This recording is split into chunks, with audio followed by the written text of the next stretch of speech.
Welcome to the Awaken the Awesome podcast with your host, Olivier D.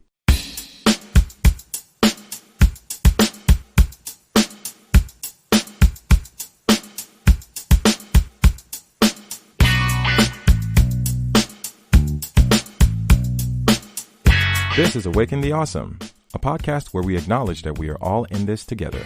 Through enlightening conversations and personal insights, we like to engage with individuals just like you who show us how they are bringing a little bit of awesomeness along their individual journeys. Our hope is to inspire you to always keep pushing and to stay awesome along the way. Today's episode is another one of those exceptional conversations where the guest and their amazing insight forced me to sit down and take notes. Samantha Kris is an international success coach, as well as a successful author and speaker. By her own account, she thrives in helping others take action. It's what has powered her business, her book, her incredible TEDx talk, her proprietary goal-setting methodology, and every opportunity that followed.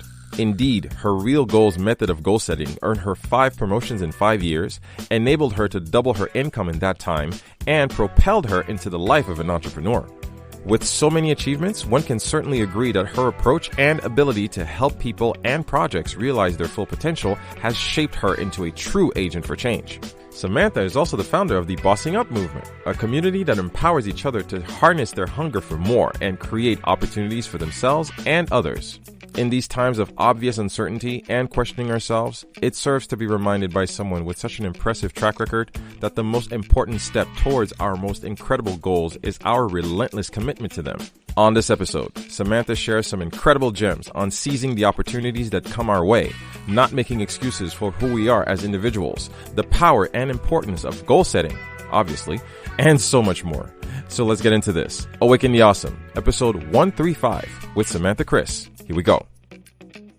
First off, I know I said this off the air, but it's all very important for people to understand that, you know what, this one thing called life is always about people understanding. That's the message I always want to put forward. Every time I push record on these recordings, I want people to always remember that don't be afraid to go after that opportunity or that person you're curious about, whether it's an author, a speaker, someone you that inspires you. You know what? It's one thing called life, and you also basically just reach out and say hello. And you know what? You might be surprised. The person might just say hello back. You know what? And this is how I'm so grateful and honored to have Samantha Kris on the Awaken the Awesome podcast. Samantha, I just want to thank you and acknowledge again, as I know I said it off the air, but I'm going to say it for the people that know me. I'm all about gratitude and I'm all about mutual respect, especially when people doing so much good in the world, because we're all in this together, especially with these very particular times that we're all trying to make sense of. But with, this moment that we're sharing, I just want to say thank you, first of all, for being on the podcast. And of course, thank you for all the great, terrific work that you do. And you definitely should be celebrated for that. So again, welcome and thank you for being on the podcast. Goodness, thank you so much. It is my pleasure to be here. I love what you're about. I love what you're creating, and I'm super excited to be part of it. One thing, because, you have such an amazing body of work. And, your story is such a truly genuine one. And there's so many things we could touch on. We could touch on your wonderful book, your amazing defining TED Talk. But one interview, because I never like to look too much, go down too much down the rabbit hole of my guests. So it keeps me very curious. But one interview that you gave on a previous podcast. And the thing is, there's something you said that really, really caught me in terms of a story. And something people can resonate with, especially in these times where people are trying to redefine themselves or trying to explore different avenues. There's a story that you gave about, when you were actually pitching a client to, I believe the magazine was called Notable. Mm-hmm. And when you were trying to pitch a client for a profile, and when the publication got back to you, they thought you were actually, pitching yourself. And that's how you basically ended up being nominated as the entrepreneur. Was it of the day, of the week? I remember. Of the day, yeah. Of the day. I'm sorry. And I just want to throw this one at you. What does that say about the point where we have to come and the universe just gives us that nudge? And you know what? Don't just talk about it. Okay, you've been talking about it. And in this period of time where everybody's looking down the pipeline of their life and thinking like, maybe I should try this. Maybe I should try this. And now the universe says, you know what? Poof, karma. And I was just like, if you could just walk us through that. And what were you feeling? And, you basically have to come to terms with the fact that, okay, either show up or shut up. Mm-hmm. big time. I was not expecting it whatsoever. You have to know at this point, this was, oh my gosh, I don't even know if this was a paying client. This was early days, just getting started. Definitely the first person that I was working with. And I thought, I'm going to go above and beyond. And any entrepreneur will know that in those early days, you extend yourself far beyond what you're comfortable doing.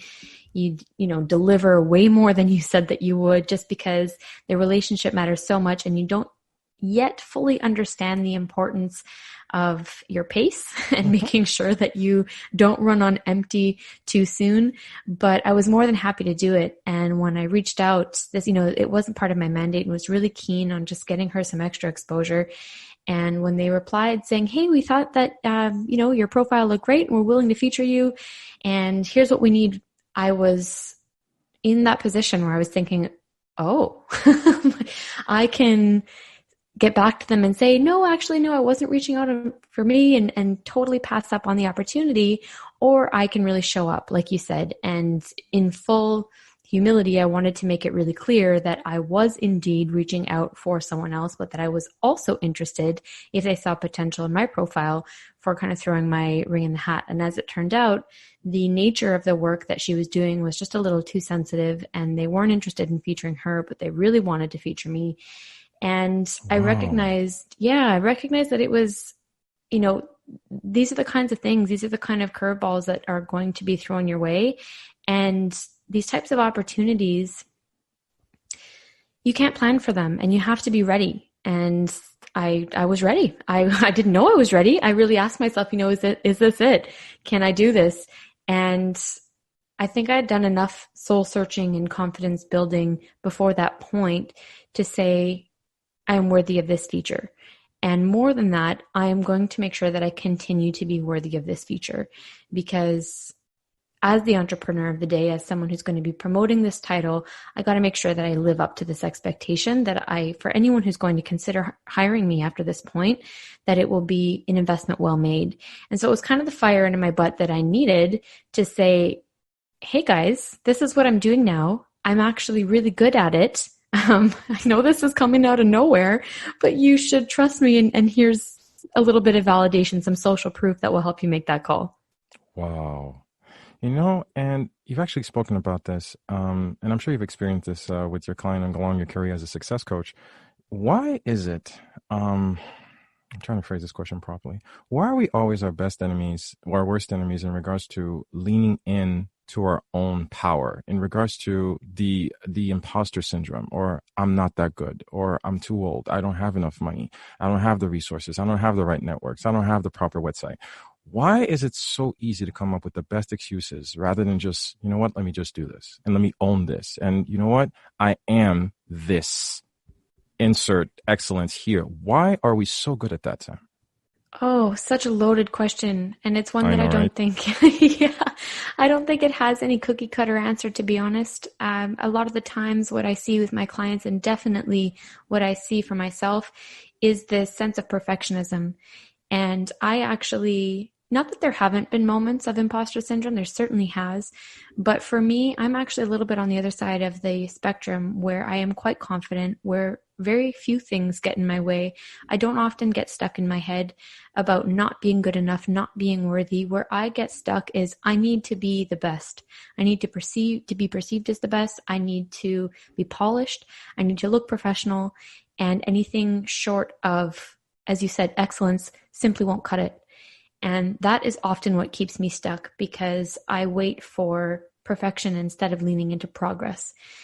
So I guess I can speak from that perspective. One of the things I've really had to work on is understanding and giving myself the same flexibility as I would my clients, as I would my friends, as I would my family members, in figuring things out as they go, and not necessarily needing to have it right the first time. I guarantee you will almost always be wrong the first time. And so you might as well get started and learn now rather than 6 months, 12 months down the line. And the more that I came to terms with the fact that it is an iterative process and that I can continue to grow and get better, the more I realized that I don't really care so much for perfection. And I'd be lying if I said I still didn't strive for it. I mean, I'm a work in progress like anyone else, but I have really become more comfortable with iterating as opposed to perfection. And it has helped me to silence, the little nagging voices in my head that are saying it's not the time. You need to work harder. You need to look better. You need to have more clout. You need to have more testimonials, to just like, get your foot in the door, walk the path, get a few people familiar with what it is that you're trying to do, strengthen the testimonials, learn. And then when you feel like you've got your footing, then you can jump in with both feet. Maybe you need to start with dipping your toes in, and that's okay. And you know what? I also meant to ask this in regards to, again, with the article, because that's such a funny story. But because, again, I can always see so many people falling into that, okay, I wasn't expecting this. Let me just shy away. And then you just grabbed it and you ran with it. And how do you not fall into the trap of your own ego when, okay, publication, entrepreneur of the day, yay, I'm super awesome. But a lot of people would fall into that trap. And how do you harness yourself? How do you pull the reins? Like, okay, whoa, this is a great opportunity, but we still need to acknowledge, like take account to the fact that, okay, here we are. We're not there yet, but this is a springboard. And how do we get better? How do we, tame our ego? I constantly trip over my ego, if I'm being honest with you. And I think that surprises a lot of people because I do make an effort to connect with my authentic self and act from a place of service, but it doesn't come without effort, which doesn't mean that my default is not serving others, but I am almost wired to, I don't know if it's my astrological sign. I don't know if it's my upbringing. I don't know what it is, but I'm pretty competitive by nature, and it's hard for me to turn that off. And I'll give you kind of a recent story, which Sure. is super, super recent, and not a lot of people know about it. But I, back in May, decided to kind of take a step back from entrepreneurship for a little bit and take the opportunity to join a company full time, which is not at all what I was looking for. I did not apply. I wasn't, and one of those things too, I wasn't ready for it. It kind of showed up, and it sparked this existential crisis of who am I if not an author, a speaker, a coach? And a lot of those beliefs of, or I guess just self-talk of, you've spent the last 4 years building this business, building this personal brand, putting everything you've got into it, and what, you're just going to walk away.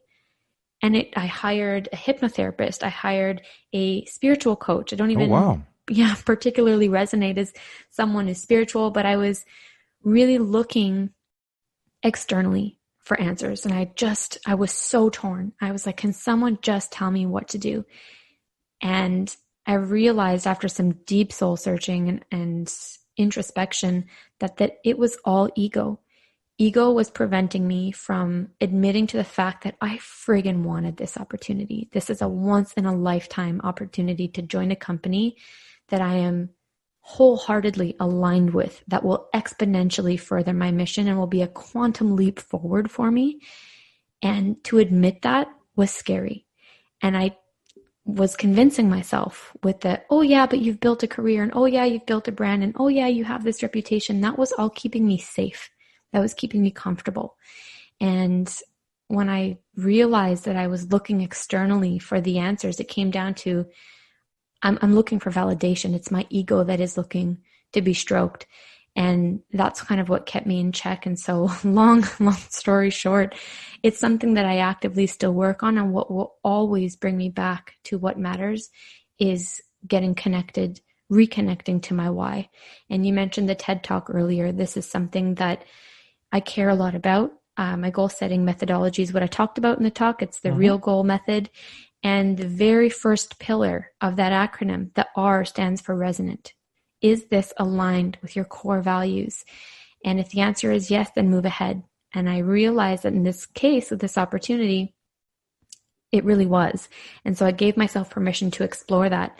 But I think for anyone battling their ego and wondering, how do I silence it and really move forward from an authentic place, is, this method comes in handy when you recognize, why does this goal, whatever it is that you're pursuing or trying to achieve, why does it resonate? What does success feel like? How does it empower you? That's E. That's the second pillar. The third pillar is A, is actionable. What action can you take to feel this way, to fulfill your why? And this doesn't have to be big life purpose, capital P, your life's big life purpose. It just needs to be, why is this purposeful for you today? And then lucrative is the last pillar. L, you want to think about what's in it for me. And I always, always, always peel the layers of the onion back. What is at the core here? Why does it matter? And if you realize there's nothing there, it is purely ego, and feel confident in stepping away. And you know what? People definitely should check out your book, just basically to dive a little bit deeper into the R.E.A.L methodology, which is a very powerful methodology. And again, I want to thank you for that, because a lot of people maybe attack one aspect of it, the resonance, and maybe don't look at the fact that, is it real? Okay, fine, it resonates with you, but is it actionable? Is it practical? Does it empower you? But the last one, you know what? I think that every time somebody hears lucrative, and the fact that they hear you say it, voice it out with those words, you know what? What is in it for me? And people don't understand that you can't pour from an empty cup. And I'd like you to touch on that, because you know what? If you're going to pour your heart and soul into something, and just taking this podcast as an example, because somebody asked me for that, you're still doing this? I was like, yeah. Because it matters to me, and I believe that I'm sharing a message, and I'm meeting incredible people, and I believe that people need to hear these conversations. Yeah, that's what I get out of it. It's not about just money. If there's money, that's fine. But why is it some people would call you selfish or self-serving? But it shouldn't it? It should be something that you actually look forward to, and it gives you something back. And I'm not sure if you've hit with that, that resistance in regards to the term, lucrative. I have, because a lot of people set goals for the betterment of their family and for the betterment of the community, and the thought of doing it for themselves, even if no one else calls them selfish, there's that inner dialogue that's saying, ooh, really? There are people in need. There are other people who could use this money, who could benefit from that job, who could do what you're doing better.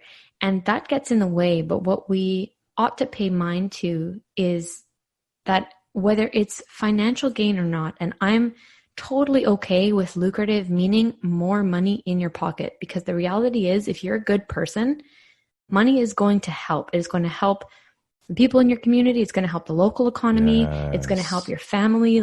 Do not hate money. It is good. It is how we exchange. It is how we can grow. It is how we can give back. And so lucrative doesn't have to be monetary, but if it is, own it. Lucrative can also be higher education. It can also be more time off with your family.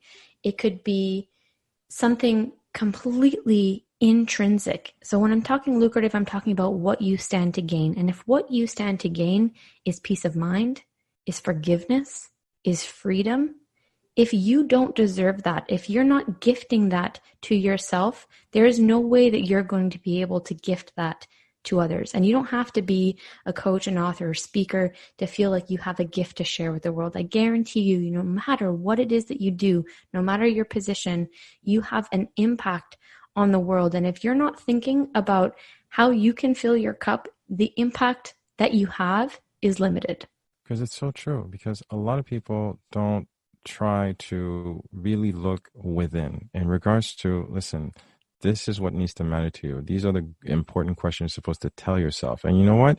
If you can stand to better yourself, better your life, better your loved ones, and whether it's that it's through money or just more time available with your family, it's something that should inspire you. And I want to talk about, because I have a young daughter, and when I hear you talk and about, just not being silenced, and you also talked about, what? I wanted to be heard, and I was not going to put my hand down, and I want to, I was willing to do whatever needs to be done so I can make myself heard. Kids today need the right messages, because there's so much noise, there's so much confusion, there's so much comparison, there's so much, dare I say, filth out there. You need to refocus, the messages that we tell our children. And, the messages and all the wonderful interviews that you give, they speak with such truth and such empowerment. And sometimes, as a father with a young daughter, my daughter's 7, and sometimes, I'm very open. Sometimes I'm scared as to what the future holds. How can I, just not be too worried and give her the right messages? You know, it's like, it's not a really loaded question. It's really because with people as accomplished as yourself, I see you as, you know, those type of examples I would like my daughter to follow. And you know what? What are the little nuggets, you know, in terms of your upbringing? What are the little nuggets, the little seeds that were planted, you know, for you and to help you along your journey?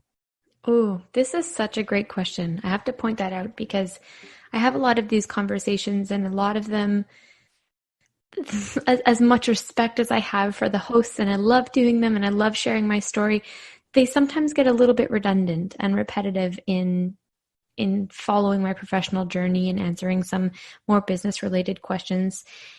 And this is so good. This one's juicy. They've all been good, but this one I think is it's new for me. So I've got to think about it a little bit. And if I Okay. rewind the clock, you know, back to my 7-year-old self, and I was really, really fortunate. I have a biological father who I'm really close with and I love with all my heart. And I have a stepfather who is equally as present and amazing and has taught me so many things. And if I think about really what made the difference for my life as far as the male figures, it was the ability to communicate openly and honestly.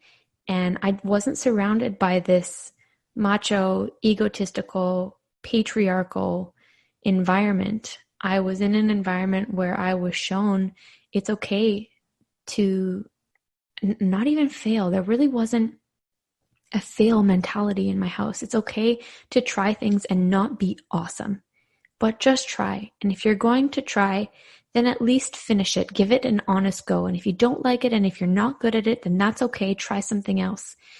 And I grew up in a household where or a couple households where talking about our feelings at the dinner table was encouraged, where seeing my father's cry, whether it was, you know, because we've had hardships as a family, or whether it's because there's a really emotional romantic comedy on TV, expressing those emotions have really helped to frame what it means in my eyes to be a man and to feel comfortable as a young girl and a woman and growing up, that the type of man that I feel can make significant change in the world is the one that recognizes that we have a spectrum of emotion, that we don't necessarily have all the answers, but there is a willingness to figure it out together. And that's one thing I can say, not just about my father and my stepfather, but my parents, you know, my mom, my stepmom, and really everyone that was around and growing up, was that was this concept of not needing the answers, but rallying together to figure it out. And when you feel supported and when you feel heard and when you feel seen from a young age, that's the confidence you bring with you on stage, in the boardroom, in your interview, on your first date, and any of those moments that can truly shape you as I was going to say as a woman, but really as a person. Mm-hmm. I found those to be incredibly valuable. It sometimes I ask myself so many questions in regards to, you know, your environment shapes you, you know, from a very young age. And sometimes I have to compare myself. Sometimes I have to check myself, because having grown up in exactly a macho household, in a very culturally, you know, strict and very traditional atmosphere, you know, as opposed to what a man's supposed to be. And you talked about, you know, men in your life, you know, being okay to cry. You know, for me, it was new to actually open up in front of my kids and actually, you know, just show them that it's okay to be frail. It's okay to be scared. It's okay to be tired. You know, don't pass your frustration on them, obviously. But, you know, sometimes my kids will come up to me and ask me, you know what, Daddy, are you okay? No, Daddy had a bad day, and you know this is what happened. Even they don't have absolutely no idea what my job does. But at 7, they are allowed to ask you, "How are you feeling?" And then you get to ask them back, "How are you feeling?" Mm. And this is the vulnerability that I believe that, you know, some people are not used to, because we carry that, you know, that insecurity into our adult life.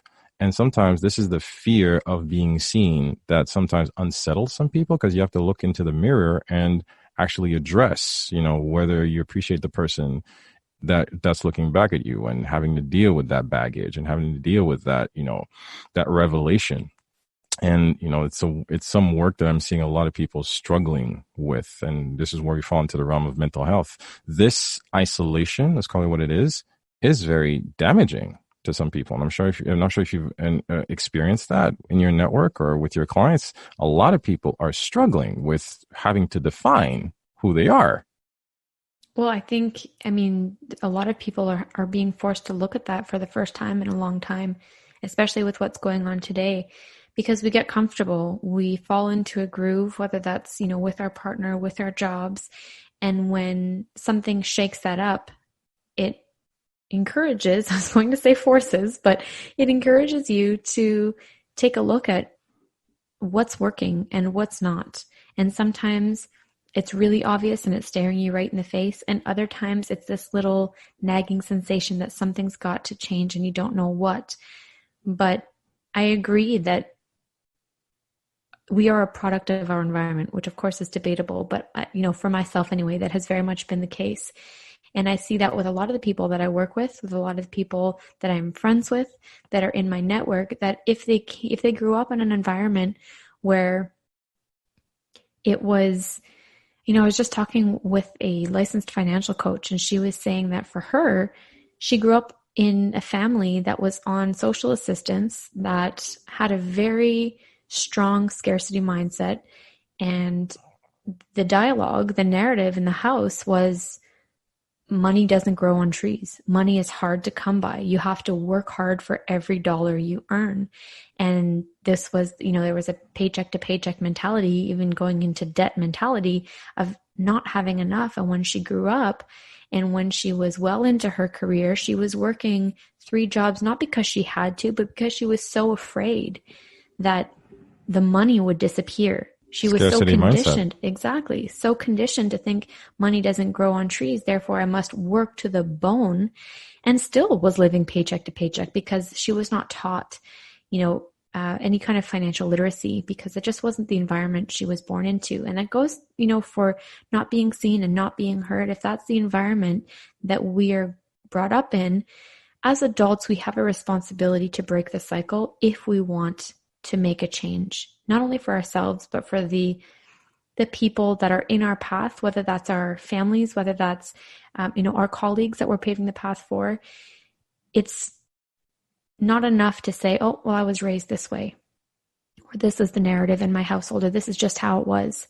If that's how it was, it's how it will always continue to be, unless you're willing to, put a stake in the ground and say, that's enough. It changes with me. So you need to be the end and the beginning. Kind of.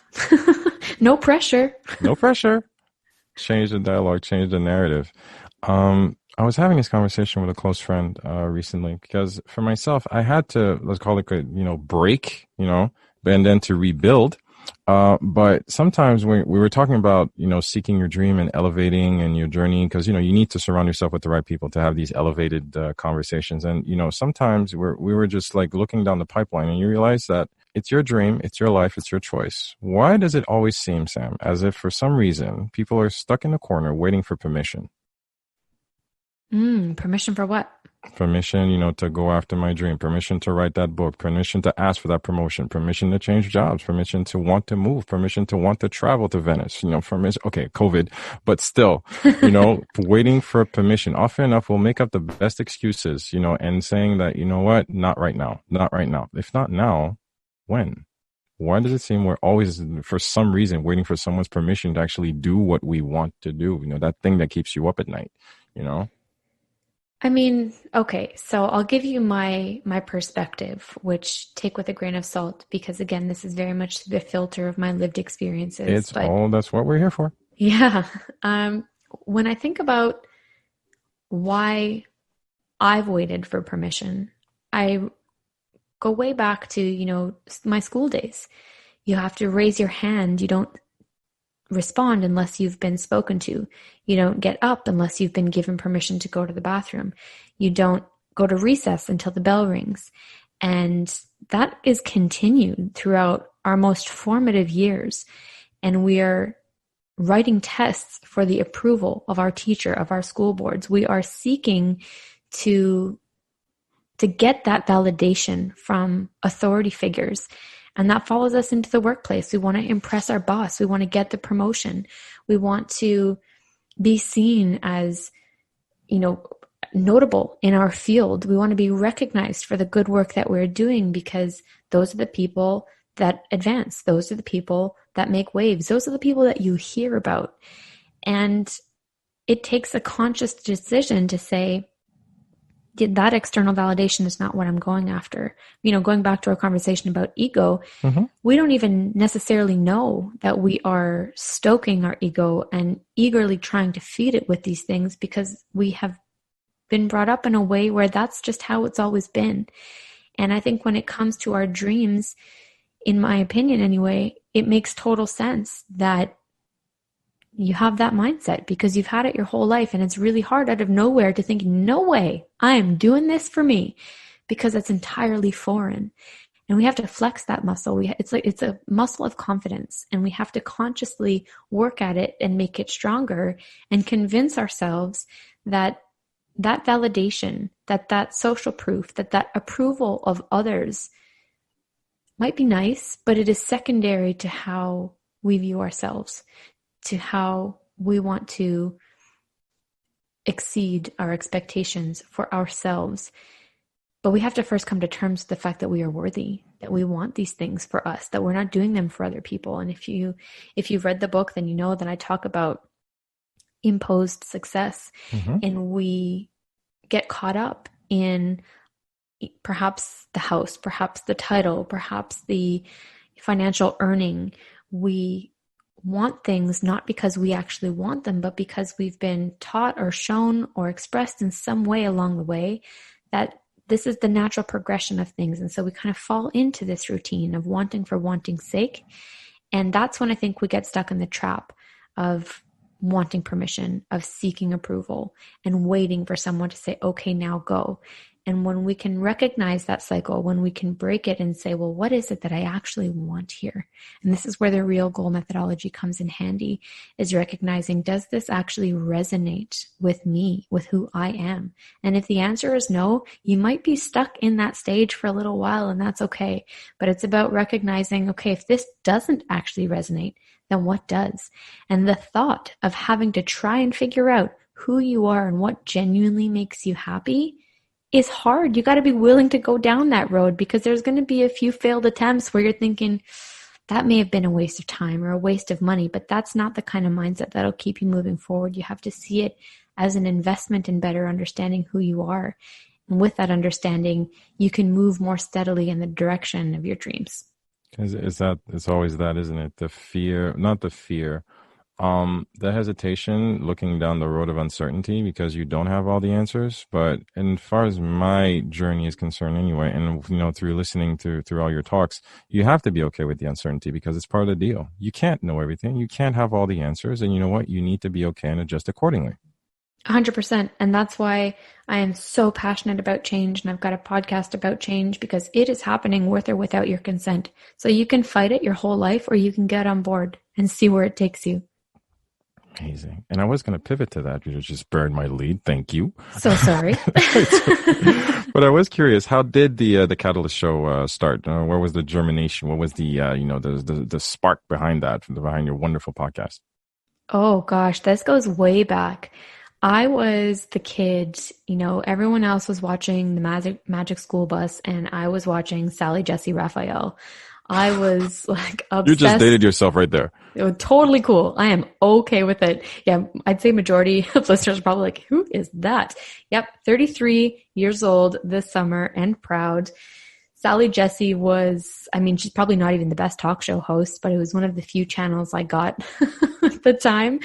And I loved seeing people interviewed. And for the longest time, if you were to ask me what I wanted to be when I grew up, it was the talk show host. And then that was kind of tainted by like the Jerry Springers and the Maury's of the world. And I lost my flame for it for a little bit. And then I got to see the different ways in which people were starting to share their stories, whether that was, through blogs or through YouTube or podcasts, Facebook Lives. And as we entered this era of self-expression and people publicly, openly discovering who they were, I had so many questions. And I thought, if only I could talk to them, if only I could have a few minutes of their time, because I want to ask them something that they have not yet covered that I think would be really helpful, not only for me to know, but for others to know. And for a long time, I got stuck on that same wheel of it needs to be perfect. And if I don't have the right audio, and if I don't know how to edit, and I don't know how to create the graphic, then I'm just not going to do it. And I got stuck. I was in my own way for a solid year and a half. And then I saw everyone around me doing what I wanted to do, and they were not even great at it. I was like, dang, if they're doing it kind of half-assed, I could do it too. Exactly. I have no excuse. And I just have such a robust network of people who I absolutely respect and admire. And I watched a tutorial. I learned GarageBand. I fumbled my way through it. It took me far longer than I should have, probably way longer than most people, because I'm a bit of a dinosaur when it comes to technology. And what really fueled my fire, as I encountered those moments of frustration with tech and learning things that were well out of my comfort zone, when I was listening to my podcast and editing each episode, I was like, man, if this wasn't my show, I would listen to it anyway. And that's when I knew that the first pillar, the first box of it being resonant. Was definitely checked, and it made me feel good, and I felt empowered, and I could take action, and by connecting to the people that I wanted to ask questions and talk about how it's lucrative. I mean, I'm not doing my podcast for any sort of financial gain at this point, but like, I hate that, not that I hate the term, but I find, fill your cup is kind of overused. I go to bed feeling so fulfilled when I've had the episode, when I've edited the episode, when the episode goes live, it literally lights me up. It's my favorite thing to do. And if that's not lucrative, I mean, I don't know what is. There you go. Because, at some point you have to understand really at the end of it, because when you're stuck in those long editing hours and, speaking to the choir, you're just like, you have to understand that, what, if you're not happy with it, if you are not doing this, putting in these massive hours of your time and life, because you can't get them back, into sharing this wonderful conversation, these wonderful interviews that you had, those are incredible interviews, by the way. And it's something that, it totally speaks to what you're about. It resonates, it empowers, it's actionable, and it is lucrative because it brings so much good into the world. And you know what? It's something that it's a great medium, to share, and especially in these times where we have to stay separated or distant, and it's another way for us to communicate. For me, it's basically the new radio, and it's just so much more intimate. And you know what? Again, it's something I'm happy I tapped into when I connected with you over LinkedIn, and it's something that, I'm definitely subscribed because it's something I really enjoy taking. And what else did I want to ask you? What else I had another question, but I got so caught up. I'm sorry. I'm going to get it back. Wait a second. Yes. Okay. Fear, because I noticed that because you were talking about being such a perfectionist and, just wanting to be perfect, and it needs to be right. And sometimes fear is like that cousin that just won't go away. They're just like, they just overstayed their welcome. But fear will always define what matters to you. Okay, what matters more? Being stuck here trying to make this thing perfect, or getting this episode out, or, making this book happen, or, like networking this person, or reaching out. Fear will always be there. And people, I believe, through all these conversations I've had, and people, people DMing me, and I'm sure with your community as well, sometimes fear is part of the process. There's no getting rid of it. And I'm just wondering, in your perspective, by your own account, you can't get rid of it. It's all a matter of managing it and what you're going to do about it. Ooh, so I will respectfully disagree. Okay. No, you're allowed. It's an open forum, man. Okay. Because I agree fear is part of the process. I agree that it does help you look at what matters and what doesn't.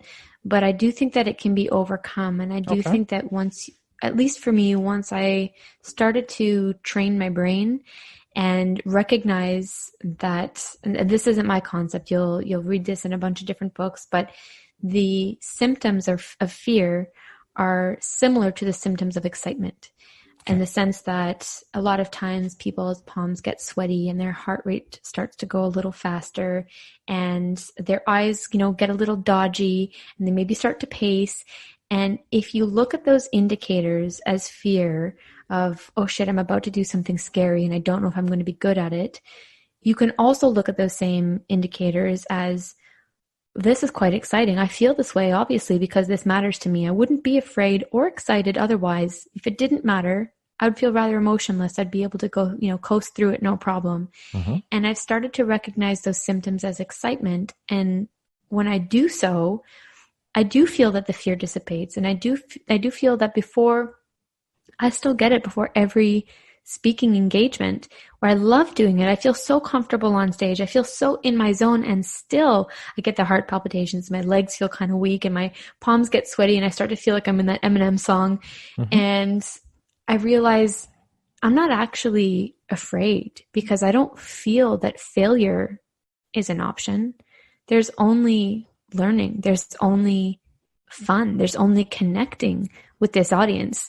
And I shift in that moment to excitement and to a place of gratitude. And there are going to be other times where you're genuinely afraid. I mean, if you're, actually in danger's way, and that's not exactly what I'm talking about. Mm-hmm. But for the moments in which you do have control over and you've convinced yourself that you're afraid, I do think that we can get ahead of it and actually, turn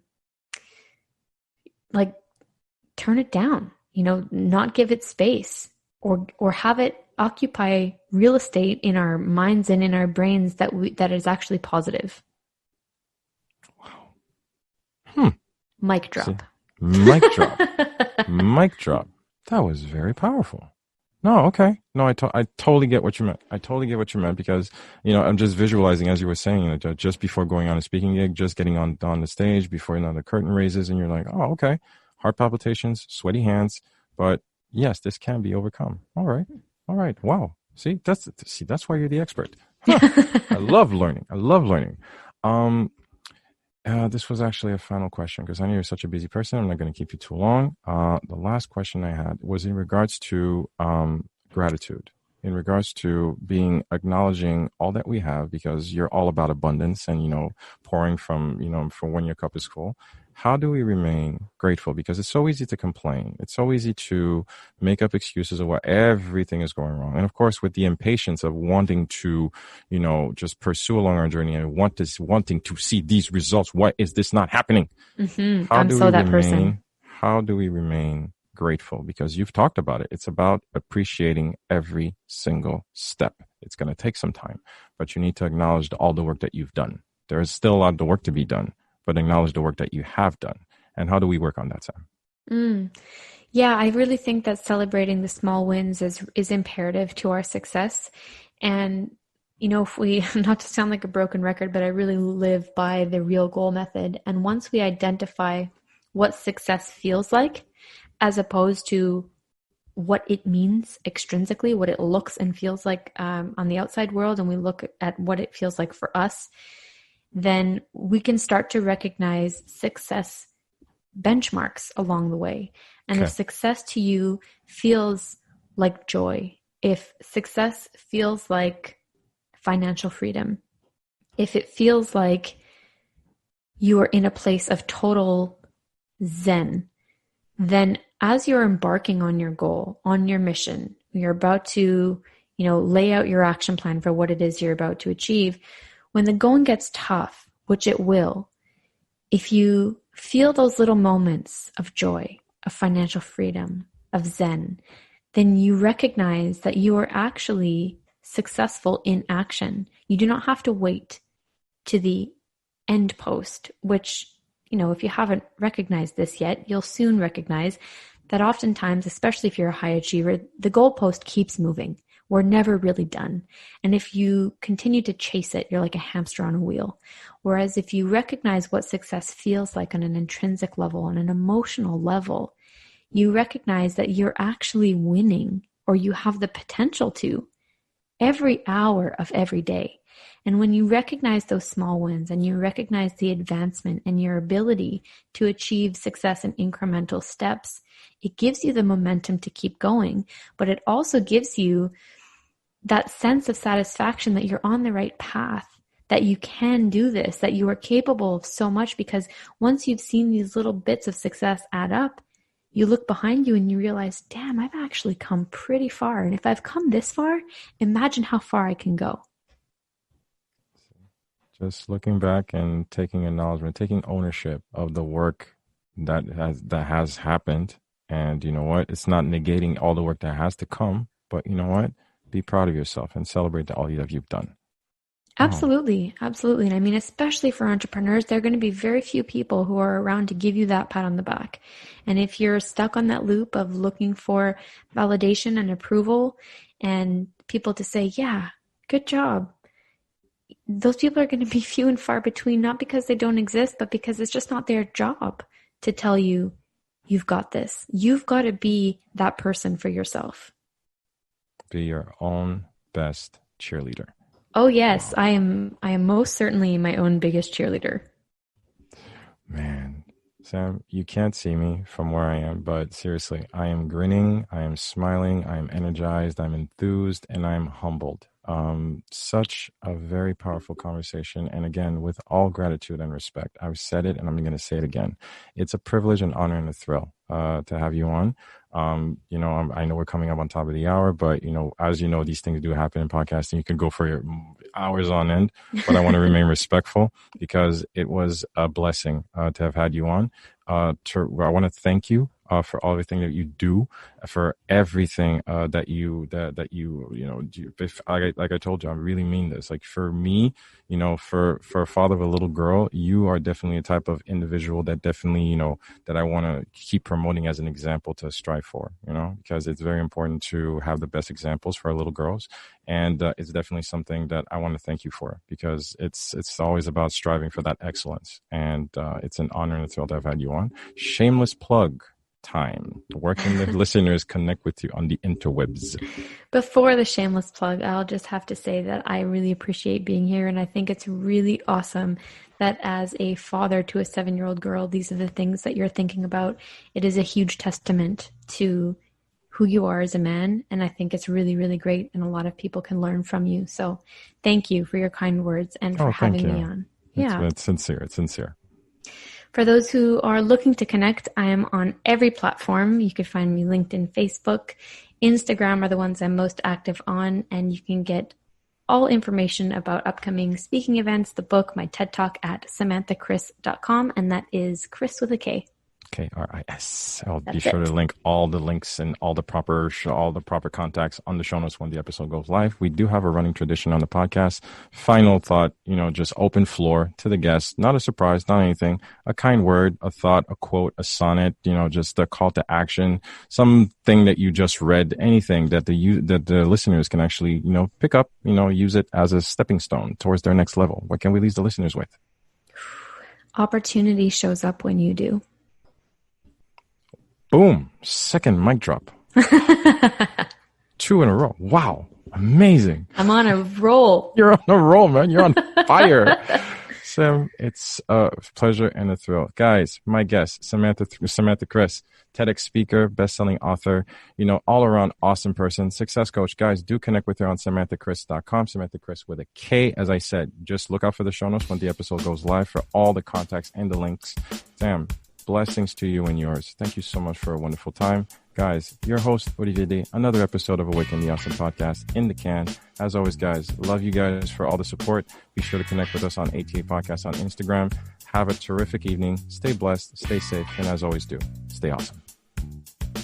This has been another episode of the Awaken the Awesome podcast. We always love to get your feedback, so please do drop us a line via Instagram, Facebook, or email. Our email address, awakentheawesome@gmail.com. Do visit our official website at awakentheawesome.ca, where you can find our entire back catalog of episodes and incredible guests. Also, if you haven't already, please hop on over to Apple Podcasts and subscribe, give us a rating, and leave us a review, as this helps us tremendously in growing this podcast and spreading the word to more awesome listeners like you. We always appreciate your support, and thank you for listening. Stay awesome.